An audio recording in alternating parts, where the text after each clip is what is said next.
Hello there, my name is Martin Platt, and today I'd like to talk to you about the very well-known metal called gold. Uh, I have a certain amount of knowledge about gold because I've been buying and selling gold and trading in it since 1979, so it's around about 35 years now. As you all probably know, gold is a very, very well-known and very popular metal. The main uses for gold are in jewellery, as we all know. That's a very popular use. Gold rings, wedding rings, and also some of it is used in industry, but a very small amount. Most people perceive gold as being a very valuable, a very expensive metal, but gold, like any other metal, can go up and down in value. Gold is actually what's known as a precious metal, so it falls into the category of platinum, palladium, silver, and gold. They're all precious metals, as opposed to base metals like copper or aluminium or lead. Gold has been mined for thousands of years. There's been gold rushes taking place back in the late 19th century in America.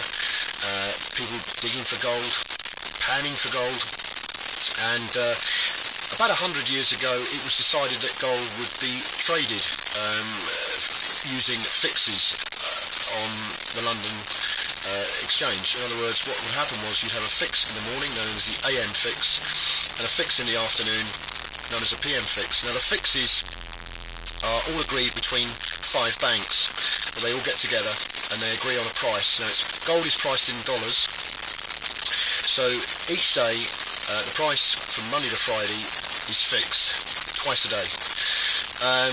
The fix itself is fixed at a volume of 5,000 ounces. So in other words, if you wanted to trade at that price that it's fixed at, you would need a minimum of 5,000 ounces of gold.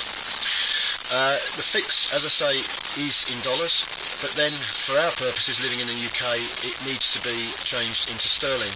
In order to do that, you need to divide the pound-dollar rate into the price of gold.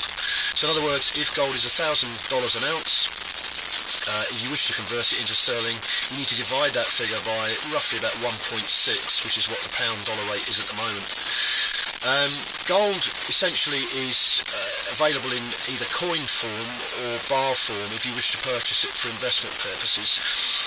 The coin form, there are many different types of coins that you can buy, the most popular of which is known as the Krugerrand, which is a 1 ounce South African coin with a springbok on the back and Paul Kruger on the front. A Krugerrand weighs about 34 grams, so a Krugerrand will actually weigh more than a troy ounce. The reason being is that a Krugerrand is 22 carat and it contains 1 troy ounce of gold, in other words 31.1035 grams of gold. The rest is copper. The Krugerrand is the most popular coin because it is easily traded. And you can buy them in tubes of 25, or if you want to, you can buy as many as you like. The more you buy from dealers, the lower the premium. Normally the premium on a Krugerrand would be around about 3%. So for argument's sake, if a Krugerrand was £1,000, you'd be expected to pay around about 1,030 or 1,040 from a dealer for an individual coin. If you buy 10 or more, then the premium comes down. If you buy 100 or more, the premium comes down further. And like I say, the more you buy, the lower the premium. As well as Krugerrands, gold coins also come in the form of sovereigns. Sovereigns are extremely well known and have been minted in the modern sense since 1817 during the reign of George III, right up until this year, 2014, and they continue to be struck. The most popular design on a sovereign was engraved by Benedetto Pestrucci, and that is St George and the Dragon, and that is on the back of the coin. The monarch is on the front of the coin each time. Sovereigns do not accrue capital gains tax, so if you bought £25,000 worth of sovereigns and you made a profit of £5,000 on them, they will not be subject to CGT. They're not subject to capital gains tax. As well as sovereigns, there are other gold coins, but they're not so popular. Maple leaves, for example, are struck in Canada. They are 1 ounce of pure gold, unlike the Krugerrand. You can also get Krugerrands in halves, quarters and tenths. So Krugerrands do come in different sizes for those who are perhaps on a budget or want to buy less. In terms of the price of gold, there have been some real swings over the last 30 years. The most significant one was in 1980, in January 1980, when the price of gold surged to $850 an ounce, which is around about £371 an ounce.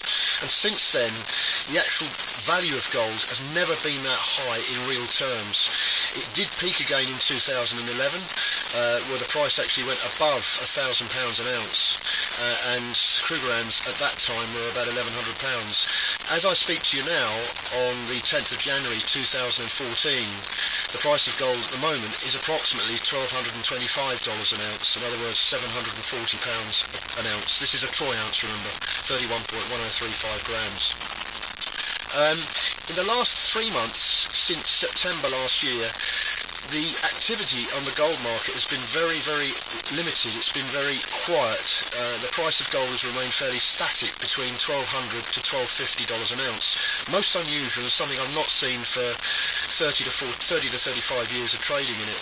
Now, I suspect that one of the reasons could be the introduction of Bitcoin, the cryptocurrency, which you'll see that I've been talking about on another video, which is also available on YouTube, called, if you Google my name, Martin Platt, cryptocurrency, you'll see and hopefully learn all about Bitcoin. So the media has shifted away from gold and possibly moved into Bitcoin. There could have been other reasons for gold remaining static for the last 3 months, but the fact is it has remained static. Possibly due to the fact that Bitcoin has had a resurgence, if you like. But what a lot of people are saying is that the Bitcoin could be gold too. In other words, the new gold. Bitcoin is yet to get to the gold price, but it's been very close to it. And once Bitcoin itself becomes worth more than gold, then people's ears will prick up and they will certainly listen. Because one Bitcoin, as we speak at the moment, is around about £530. That's still £200 short of 1 ounce of gold. So there you have it. There's a brief introduction into how the gold market works, what's happened to the gold market over the last 30 years. It's one of these metals that you just don't know whether it's going to surge or not. Traditionally, gold has moved up rapidly in times of war, or it's been seen as a safe haven during wars.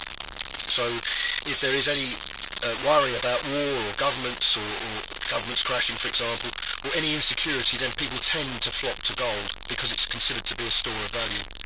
So there you have it, my little talk about gold.